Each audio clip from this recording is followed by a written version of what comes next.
তারাশঙ্করী পীঠ। কলকাতার বেলগাছিয়া এলাকার এই জাগ্রত কালী মন্দিরকে ঘিরে রয়েছে নানা কাহিনীর সমাহার।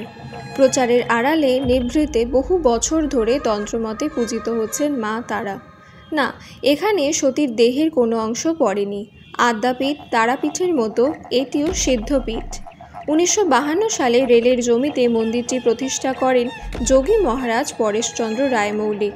তন্ত্রমতে মায়ের আরাধনা শুরু করেনও তিনি। কথিত আছে, মন্দির প্রতিষ্ঠার সময় বেনারসের মণিকর্ণিকা মহাশ্মশান থেকে সধবা চিতার আগুন আনা হয়। সেই থেকে আজ পর্যন্ত জ্বলছে চিতার আগুন। এখনও কলকাতার নিমতলা শ্মশান থেকে চিতার আধ পোড়া কাঠ আসে তারাশঙ্করী পীঠে। মা তারাই এখানে তারাশঙ্করী নামে পূজিত হন। দেবীর এক অঙ্গে রয়েছে 3 রূপ: উগ্র তারা, একজটা তারা এবং নীল সরস্বতী। এই মন্দিরের আরও এক আকর্ষণ হল নবমুণ্ডী আসন।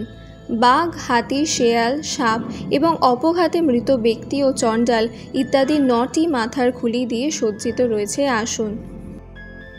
এছাড়াও মন্দিরে একই সাথে পূজিত হচ্ছেন যশোমাধব এবং কাল ভৈরব।